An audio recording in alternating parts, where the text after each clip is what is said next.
lugar, por favor.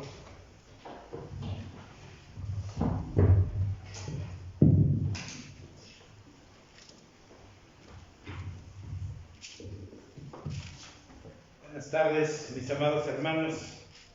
Hoy quiero compartir con ustedes un tema que sin lugar a dudas crea controversia, porque habrá quien diga: ¿cómo es que el pastor nos dice que dejemos de orar? Porque el título se dice: deja de orar y marcha. Espero que al finalizar esta predicación, al finalizar este culto, podamos tener claro qué es lo que tenemos que hacer y cómo lo tenemos que hacer. ¿Cuándo debemos dejar de orar? Yo creo, hermanos, que la vida es corta, es muy corta. Pero no hay nada mejor que llegar a la vejez habiendo gastado la vida para Dios, habiendo invertido incluso en la salud en pos de creerle al Señor, en pos de obedecer lo que el Señor quiere que nosotros obedezcamos. Hacer lo que Dios nos manda requiere una obediencia en la cual no racionalicemos tanto los mandatos que Él nos llega a dar, sin pedir tantas confirmaciones, cuando Dios nos habla muchas veces de manera muy clara, porque las excusas, podría yo tal vez mencionar una lista interminable, podría pasarme tal vez una hora poniendo excusas y no terminaría pues de darlas, pero sí quiero por lo menos dar algunas que el Espíritu Santo me permite distinguir a través del estudio de este mensaje que hoy quería compartir con ustedes, y sobre todo en aras de que Dios no quiere más excusas en cuanto a los pasos y a las decisiones que tenemos que tomar. El Señor no quiere que sigamos postergando lo que tenemos que hacer, y hay muchos que hemos dicho durante mucho tiempo, y me incluyo, una excusa, hermanos, o una frase que no tiene nada de bíblico. Esa primera frase que a veces decimos y que la ocultamos con la oración y decimos que estoy orando a Dios. Y entonces decimos: bueno, no estoy haciendo tal cosa porque estoy esperando en Dios. ¿Sí han escuchado eso? Estoy esperando en Dios. Yo estoy esperando en Dios. Y esta frase, hermanos, estoy esperando en Dios, es como que nos valida a quedarnos quietos.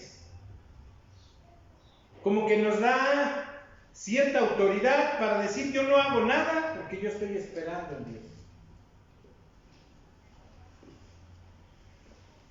Y estoy esperando hasta que Dios abra una puerta, y aun cuando Dios abra esa puerta, le pediremos confirmación y diremos: bueno, ¿y esta puerta que se abrió será de Dios o es una puerta del diablo? Y así se nos va la vida. Por eso un predicador decía que mientras hay mucha gente esperando confirmación por la voluntad de Dios, hay otros que simplemente vienen y la hacen. No cuestionan demasiado, se atreven, le creen a Dios. Y en la lectura que hicimos se describe un episodio donde los hijos de Israel habían salido de la esclavitud de Egipto, y de repente el faraón se arrepiente de haberlos dejado salir, los empieza a perseguir. El pueblo de Israel ya va llegando cerca del Mar Rojo, y entonces ellos voltean y ven la polvadera, ven cómo vienen todos los carros y la nube de polvo de esos carros del faraón que vienen contra ellos, y ellos tienen delante de sí el Mar Rojo. Saben que entre una muerte segura y una muerte probable, ellos están en ese momento. Así que están justo en medio. Y obviamente, ¿a quién le echan la culpa y a quién cuestionan? A Moisés. Y le dicen a Moisés: nos sacaste para que nos maten, nos van a aniquilar, nos van a borrar de la faz de la tierra.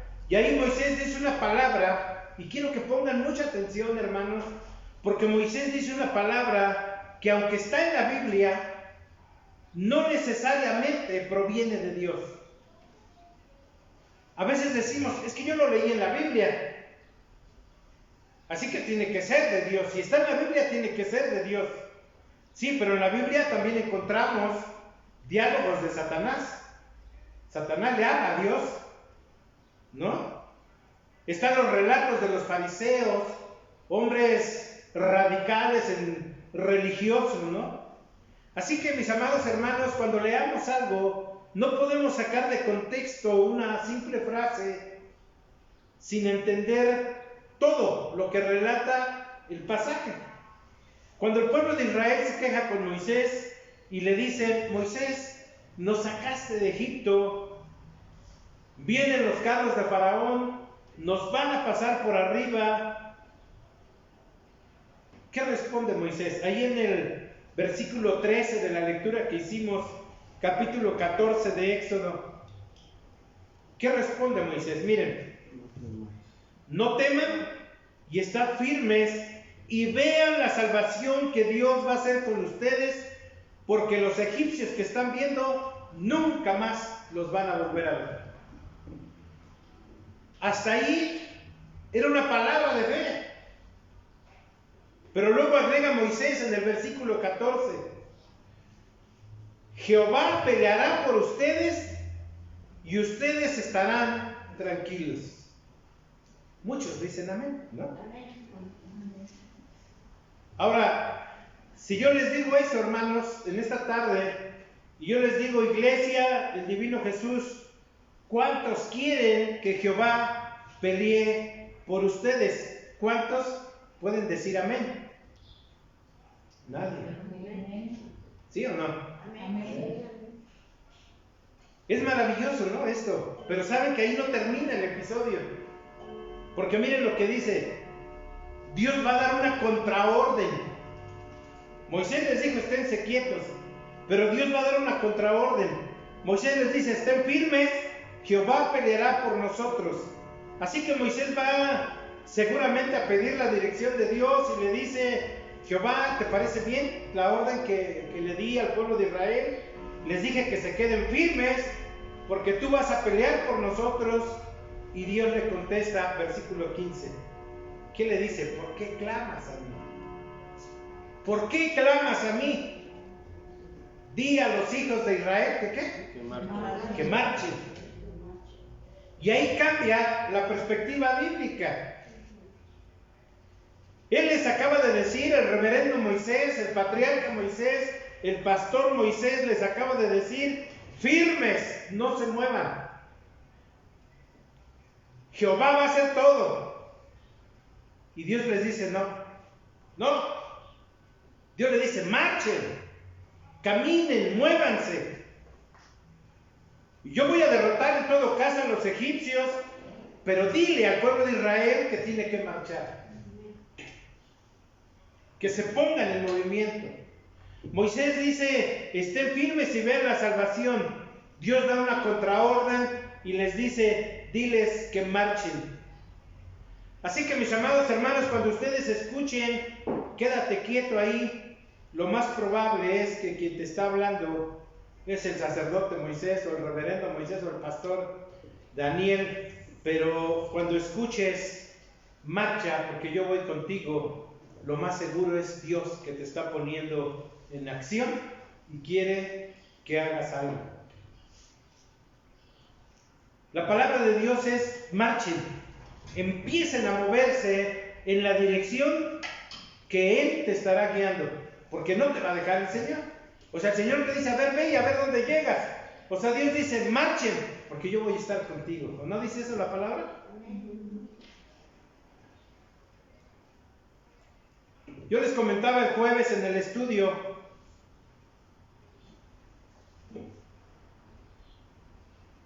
tenemos que hacer las cosas ahora, hermanos, no mañana, no después. Tenemos que hacerlo ahora y tenemos que actuar cuando Dios nos pide que actuemos. Ahora, de aquí se va a desprender esa segunda frase o esa segunda excusa que la disfrazamos a veces cuando se supone que estamos orando a Dios. Que le ponemos a Dios cuando nos manda a marchar. Y fíjense qué falacia, hermanos, de verdad. No sé si han escuchado esta frase. Pero hay gente que le dice, hermano, pues hay que activarnos. Es que no me quiero adelantar a Dios. ¿Sí han escuchado eso? Hay gente que ha dicho, no quiero adelantarme a Dios. No, es que prefiero no adelantarme a los planes de Dios. Oh, yo me imagino a Dios allá en los cielos, apoyándose en el hombro del arcángel Gabriel, diciéndole, oye, este hombre tiene que caminar más despacito porque pues, no le puedo seguir el paso. ¿No? Se me adelanta, yo lo quiero bendecir y este tipo se bendice él solito, ¿no? No sé cómo hacer, no quiero adelantarme a los planes de Dios, es la frase que escuchamos. Como diciéndole a Dios, si quisiera me adelantaría, pero prefiero no, ¿verdad? Porque mucha gente dice, no quiero adelantarme a los planes de Dios. Y saben, hermanos, esta frase es, perdonen la expresión que voy a utilizar, pero es la más insolente que jamás un hombre haya dicho en cuanto a su relación con Dios.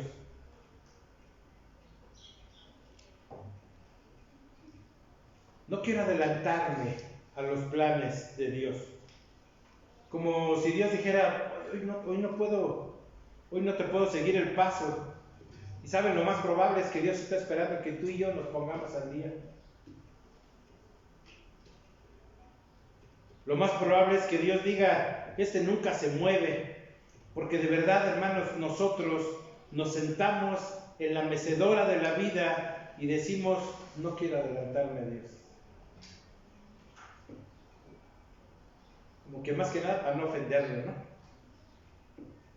Y Dios dice, lo más probable es que no te estés moviendo. Muchos tratamos de vivir una vida aparentemente en fe, esperando en Dios, pero lo que estamos haciendo es algo de lo que hizo Moisés cuando Dios nos envía a una misión a enfrentar al faraón y entonces nos sale una tercera palabra, una tercera excusa. Aquí lo que yo he escuchado mucho es que no me alcanza el dinero. Pero lo dejaríamos en no me alcanza, porque a veces sentimos que estamos limitados para todas las cosas. Yo escucho personas que dicen, es que sí me quiero casar, pastor, pero no tengo dinero para hacer una fiesta. A ver, ¿no te alcanza? ¿Qué quieres hacer? Sobre todo cuando tienen tiempo viviendo juntos, ¿no? Y entonces no me alcanza, ya sea para casarte, para emprender en el ministerio, para acceder a un llamado. No nos alcanza el dinero, las necesidades económicas se encuentran entre las barreras más prácticas de lo que nos impide cumplir muchas veces nuestros sueños. Y muchas veces el tema del dinero, hermanos, se resume en un problema de fe.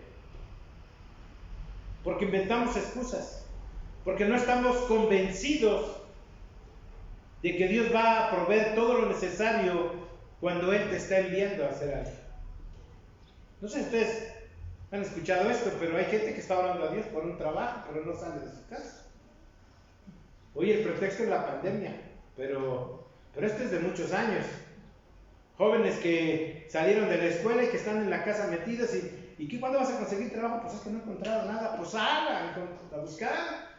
No te va a llegar. Y no alcanza. Y Dios, hermanos, va a proveer todo lo necesario cuando Dios nos manda a movernos, a marchar. Dios no es pobre, hermanos.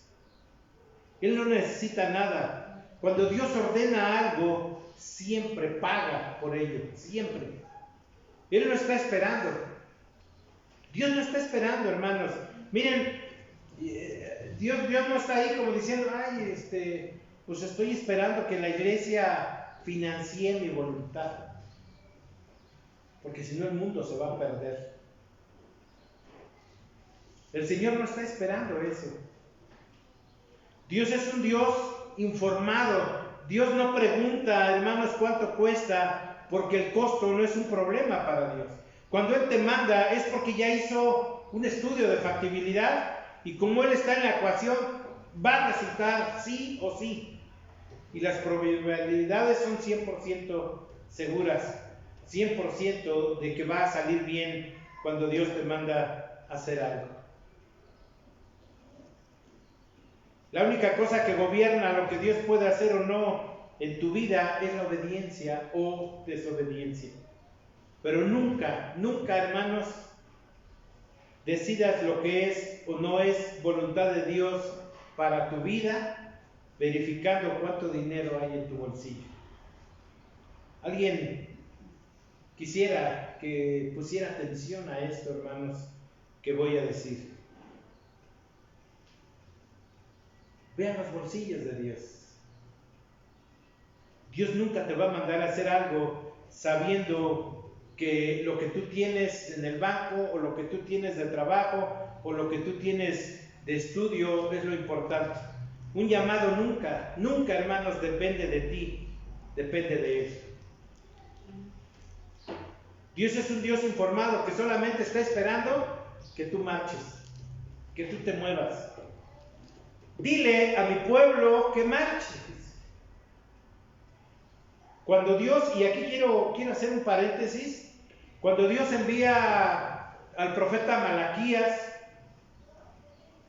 lo pueden ver ahí en el último libro del Antiguo Testamento, Dios manda a Malaquías a Jerusalén, poco después que se acabó de reconstruir el templo. Al profeta lo deja frío, hermanos, la apatía que había especialmente en los clérigos de ese tiempo, la de los levitas, porque observó que los sacerdotes que estaban allí solo les motivaba el dinero. Él observó que todo lo hacían solamente por el dinero. Y entonces se preguntaba Dios a través de Malaquías si habría en aquel tiempo en ese templo alguien que pudiera encender las luces del altar o quisiera cerrar las puertas o mantuviera el incienso encendido sin que estuviera esperando una recompensa económica. Él decía, no puede ser que todos estén por el dinero. Tiene que haber alguien que lo haga. Dios se lo pregunta a Malaquías. Le dice, en mi templo no hay gente que quiera hacer esto por obediencia. Todos están esperando un pago económico. Y se enoja y se entristece el Señor. Se enoja con los religiosos del momento. Ahora, la verdad, hermanos, es que no hay problema que los ministros, los pastores, los sacerdotes vivan de lo que están haciendo, del Evangelio. De hecho, yo lo hago y todos los pastores, por lo menos de nuestras iglesias presbiterianas que trabajan, perciben su sustento del trabajo de la iglesia. Porque dice la Escritura que el obrero es digno de su salario. Pero antes de que alguien reciba una compensación, llegó a probar que está dispuesto a dejarlo todo. Por ejemplo, Jesús le dijo a sus discípulos, dejen las redes y síganme inmediatamente, ¿no? Nadie dijo, bueno, espérame, déjame llevarme un poquito de pescadito, unos camaroncitos por si nos hacen falta. No. Dice la palabra de nuestro Dios que ellos en ese momento le siguieron. Porque era en ese momento donde el Señor les estaba pidiendo que dejaran todo. Porque Jesús mismo dice, mi comida es que hagan la voluntad del que me envió. Compensación suficiente. Remuneración suficiente. Y luego pronuncia una exhortación, ¿no? Trabajen, pero no por la comida que es perecedera, sino por la que permanece para vida eterna. Trabajamos por Jesús. El ministerio viene después, hermanos. El ministerio, y se los digo de manera personal, hermanos, en mi caso, no es mi empleo. El ministerio para mí no es mi empleo, no es mi trabajo, es mi llamamiento, es mi vida.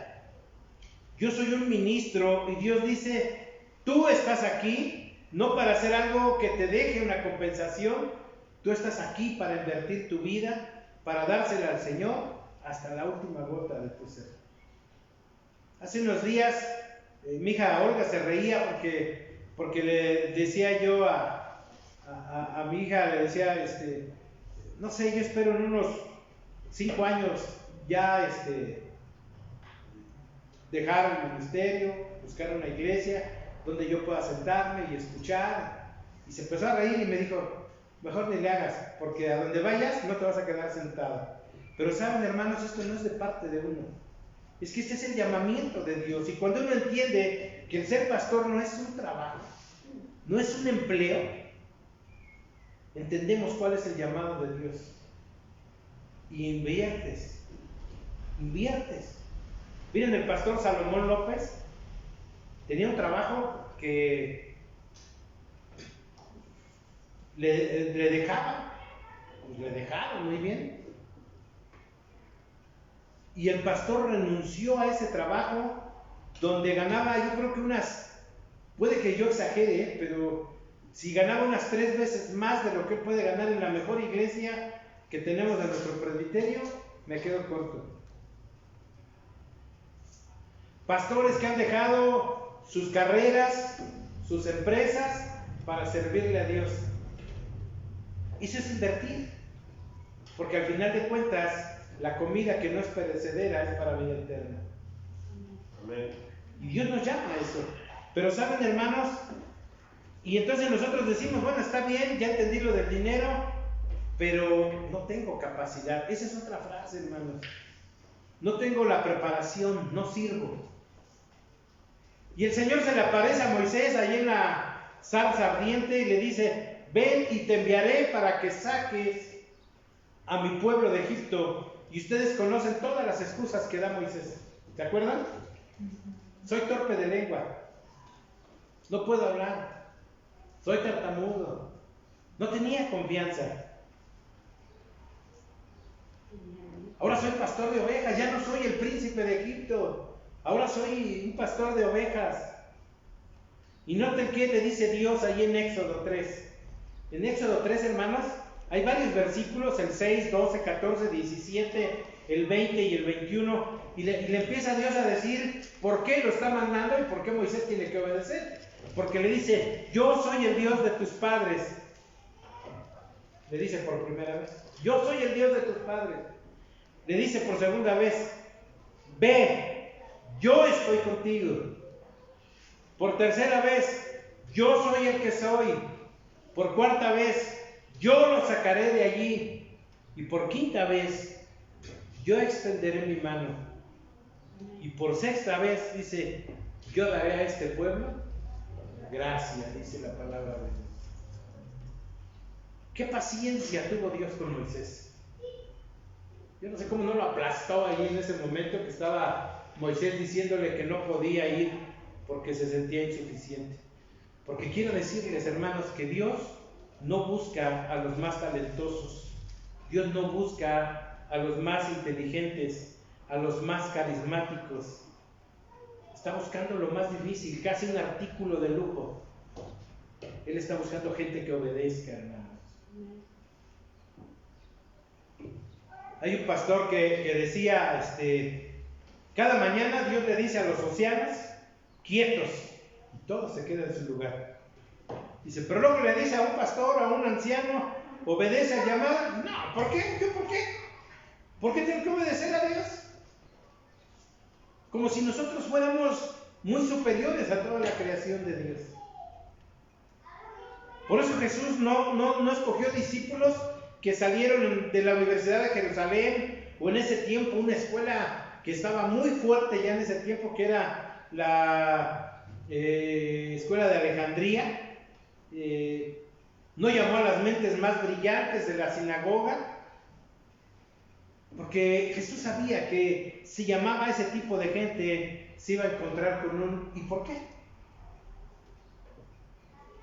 Quiero una explicación, o sea, ¿por qué tengo que ir a tal lugar? Entonces Jesús lo que hace, se va allá al puerto pesquero y se aseguró que esos hombres no iban a preguntar demasiado, no tenían preguntas para hacer, simplemente se iban a maravillar, y esos fueron los que nos siguieron, no las mentes más brillantes. Estos no eran los más brillantes que seguían a Jesús,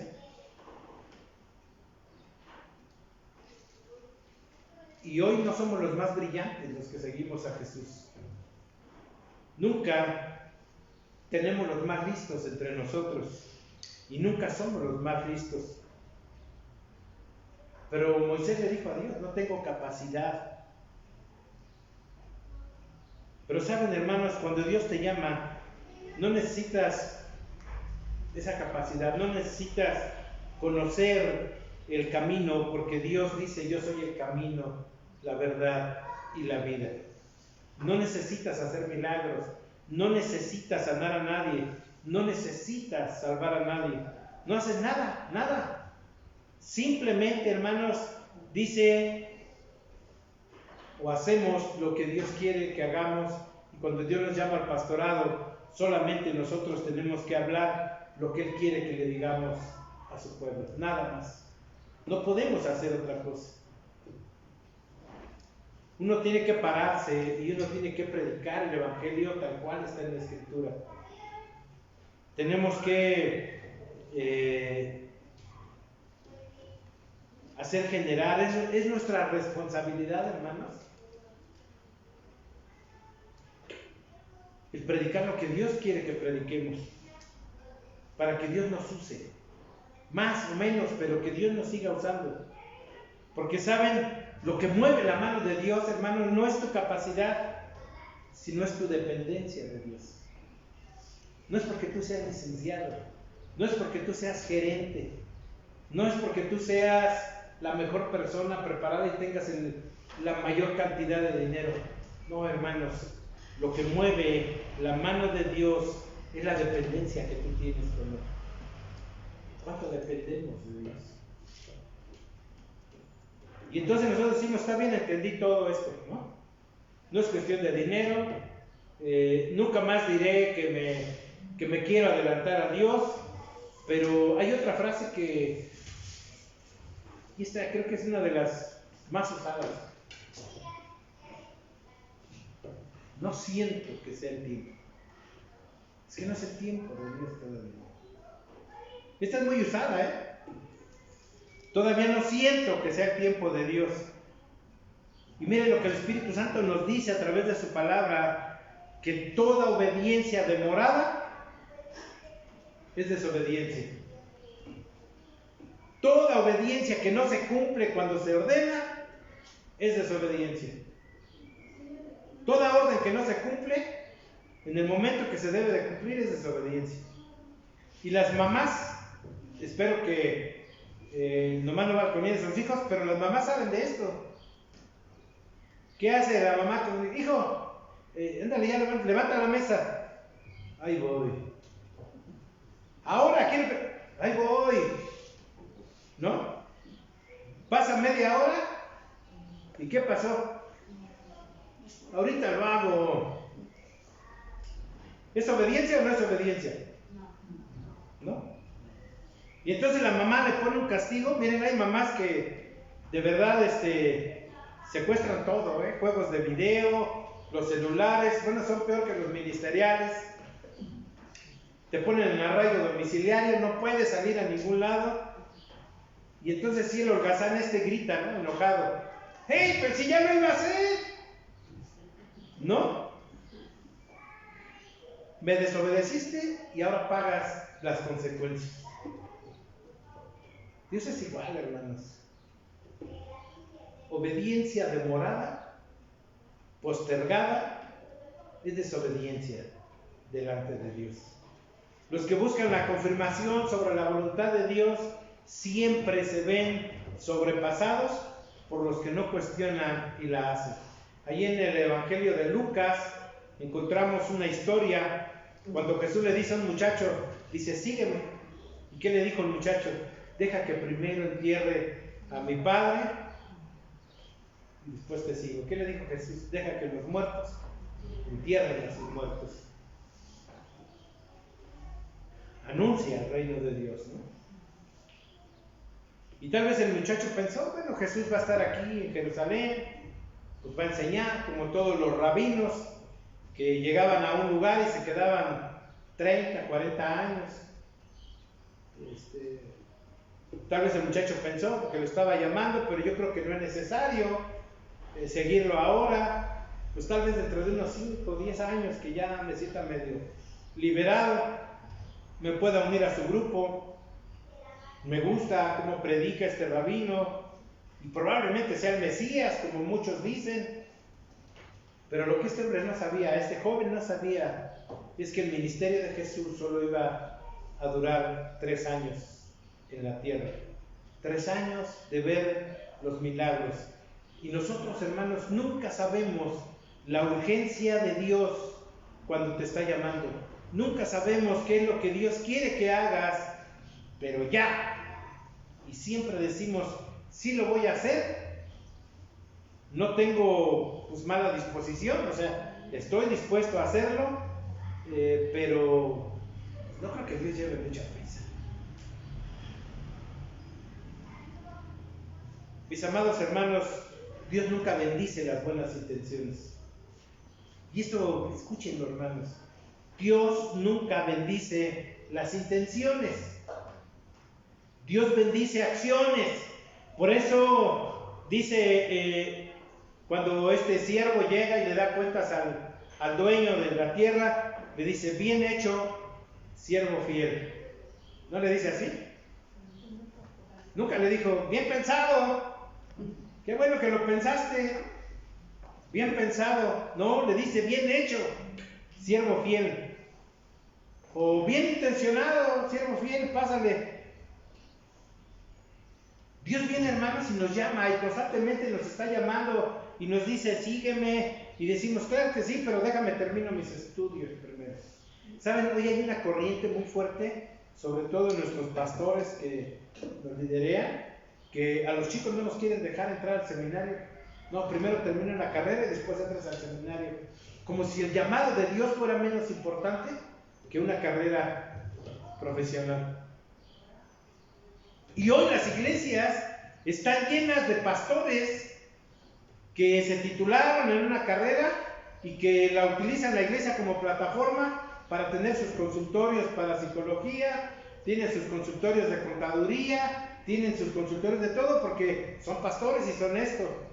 Y comparten la gloria de Dios, comparten el ministerio de Dios. Y de verdad, hermanos, cuando Dios te llama a servir, no te llama a compartir. Dice un dicho popular que el que a 2 amos sirve, ¿qué? Con uno queda mal. Por eso, mis amados hermanos, Dios nos manda y le dice a este hombre, bien hecho, siervo fiel. No le dice, oye, qué buenas intenciones tuviste. No, hermanos. Y luego nosotros empezamos con que no, hijo, no. Ni quiero que entres al seminario. Mejor termina tu carrera y después si Dios te confirma que te está llamando al ministerio, entonces ya le entras al ministerio. ¿Qué pasa cuando ese joven termina la carrera? Papá quiere entrar al seminario. Oye, hijo, tanto pagué de tu estudio para que dejes la carrera y te metas de pastor. De pastor te mueres de hambre.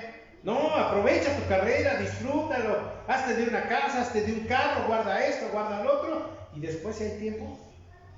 Y si Dios te confirma, pues entra la llamada. Y vamos postergando cuando Dios nos está llamando.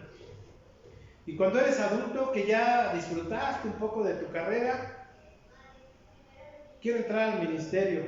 No, hijo, haz tu familia primero. Y vienen los hijos, y yo he escuchado, hermanos, frases decir, pero ¿cómo se va a meter de pastor si sus niños están chiquitos? ¿De qué van a comer? Hermanos, Dios nunca te deja. Y si Dios te llama, hazlo. Porque Dios te está confirmando las cosas. Miren, hermanos, nos pasamos la vida buscando siempre excusas, pero dice la palabra de Dios, bueno, yo he escuchado pastores que predican esto y dicen, hoy es el día de la salvación. Dicen, ¿no? Y son muy manipuladores. Pero sin embargo esta palabra no está en la Biblia. Hoy es el día de la salvación, no está en la Biblia.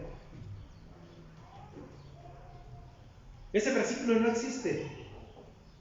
Pero en realidad, cuando el apóstol Pablo le escribe a la iglesia de Corinto, en el capítulo 6, versículo 2, dice, he aquí ahora el día de la salvación. Y esto cambia totalmente. Ahora, ¿por qué decir hoy es el día? No transmite la urgencia. Pero el Señor dijo, ahora.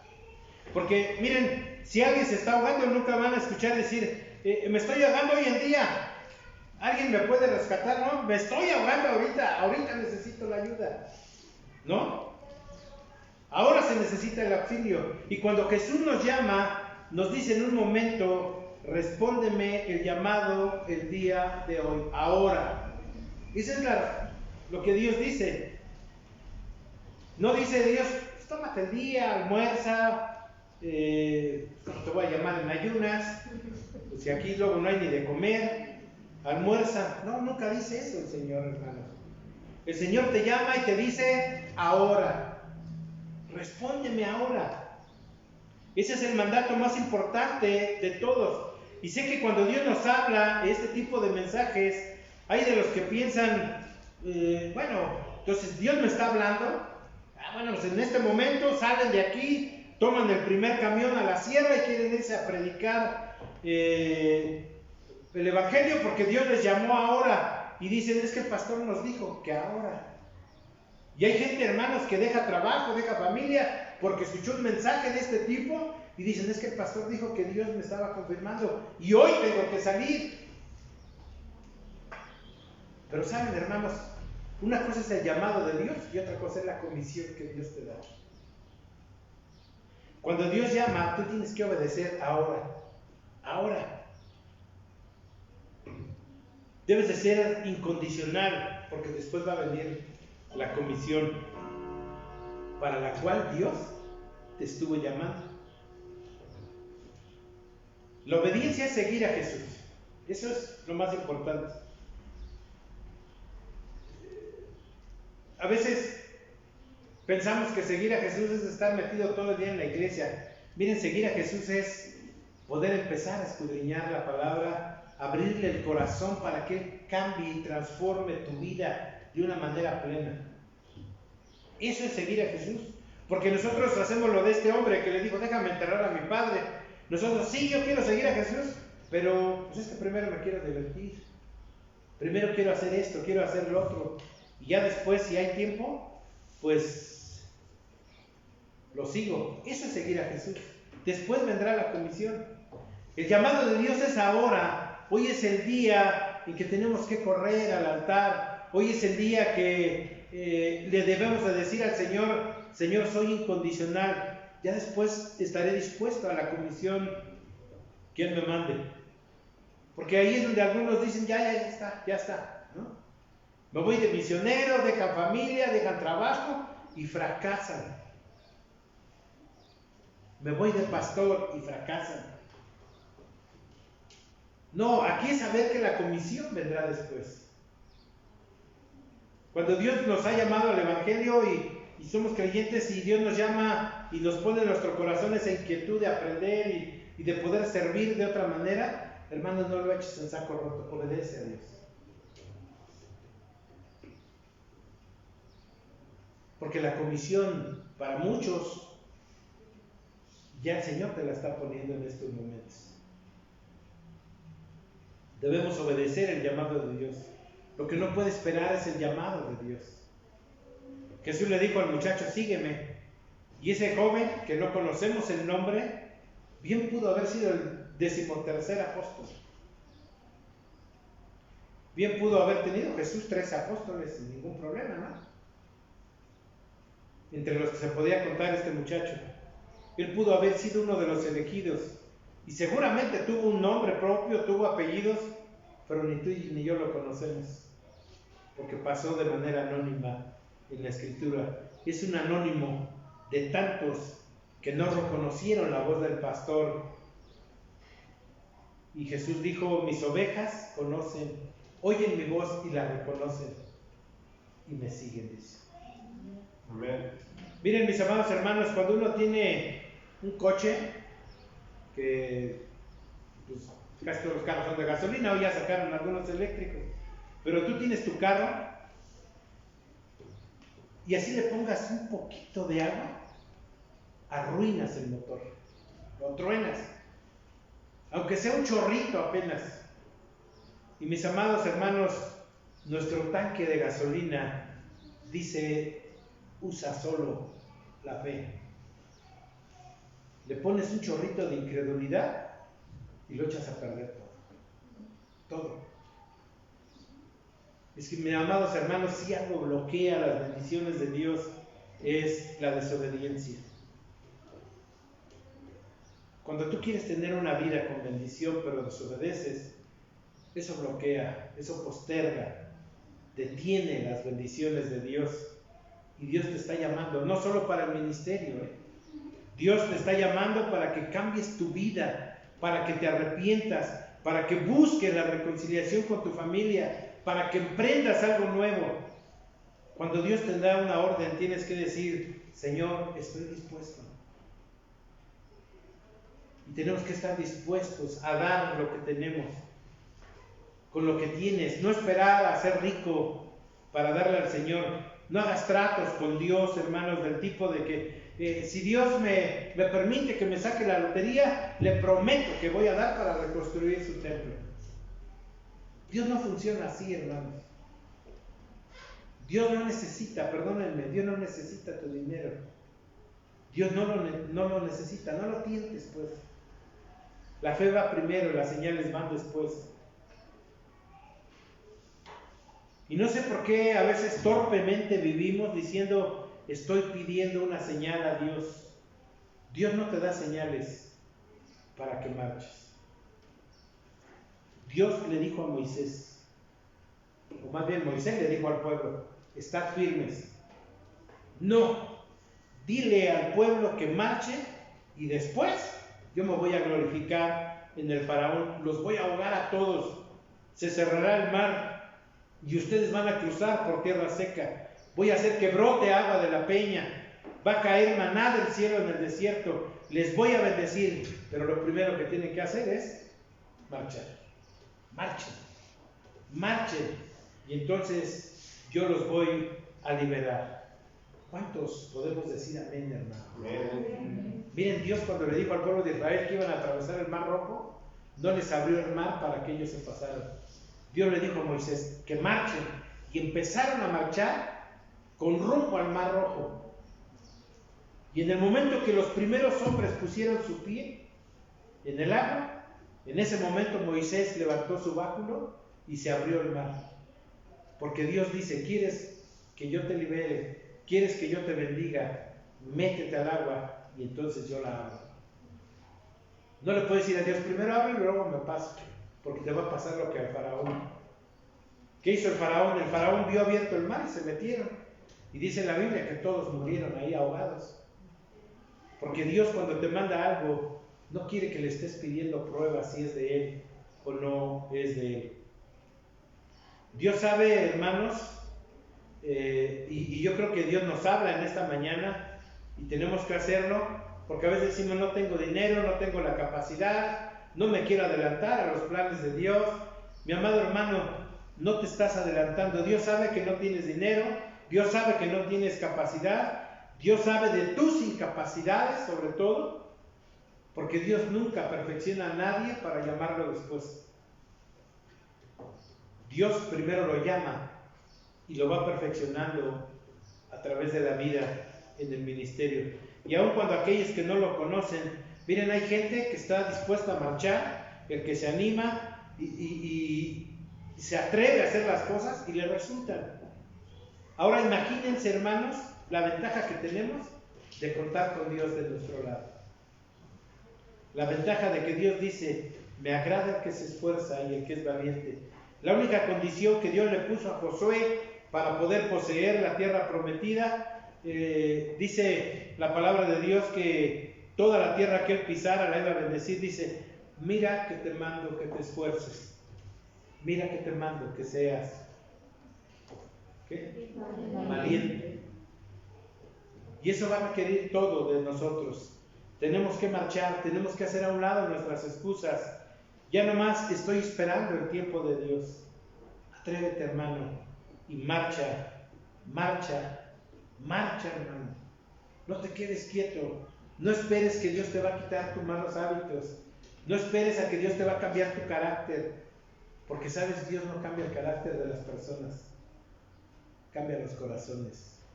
Dios transforma el corazón de la gente, no su carácter.